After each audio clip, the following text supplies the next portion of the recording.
जातीय समता समाज धेरै पुस्तादेखि छुवाछुत प्रथा बेहोर्दै आएका उत्पीडित वर्गहरूको संगठन हो। यो हाम्रो समाजको एउटा ज्यादै निन्दनीय कलङ्क हो कि मान्छेले मान्छेलाई छुवाछुत प्रथा कायम गर्छ। यो धेरै पुरानो चलन भएको हुनाले यो कलङ्क करिब करिब मेटिँदै जाँदैछ र समता समाजका साथीहरू पश्चिमी सङ्गठित रूपमा प्रयत्न गर्ने यदि हो भने यही पुस्तामा यसलाई समाप्त पार्न सकिनेछ। तर यसको साथसाथै अर्को एउटा समस्या के छ भने छुवाछुत प्रथा धेरै पुस्तासम्म बेहोरेका साथीहरूले छुवाछुत प्रथा अन्त्य भएपछि आफूले टेका नै विजय गरे भनी जस्तो गरेर अनुशासन नमानेर अराजकताको स्थिति सिर्जना गर्ने सम्भावना पनि समाजमा यदाकदा देखिन्छ। यो राम्रो चिज होइन। समाजमा हामीले आमूल परिवर्तन गर्नको लागि राजनीतिक आन्दोलन अगाडि बढाउनु पर्छ। स्वयं समता समाज एउटा जनवर्गीय संगठन मात्र नभएर नेपाल कम्युनिस्ट पार्टी मशालको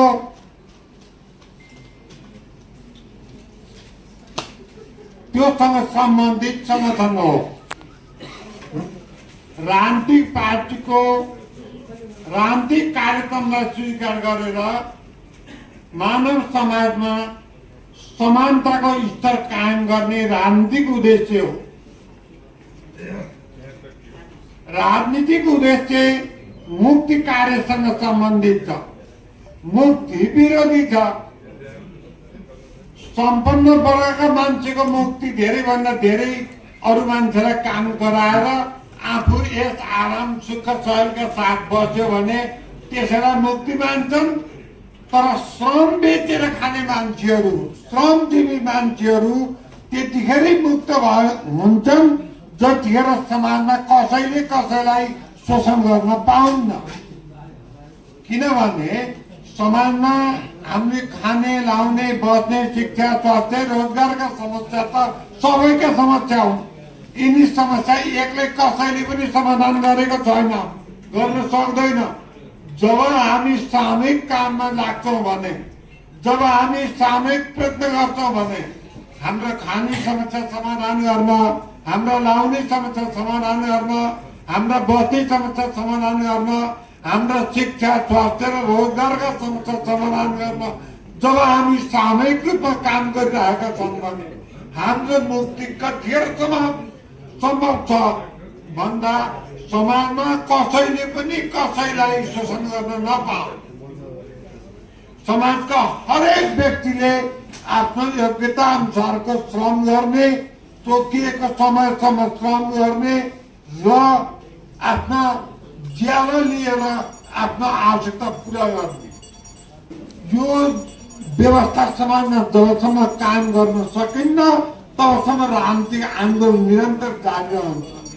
राजनीतिक आन्दोलन जारी राख्नको लागि राजनीतिक अनुशासन, वर्गीय अनुशासन, वर्गीय नैतिकता र वर्गीय सङ्घर्ष, वर्गीय संगठन आदि वर्गसँग, श्रमजीवी वर्गसँग सम्बन्धित भएर हामी अनुशासित भएर अगाडि बढ्नुपर्छ।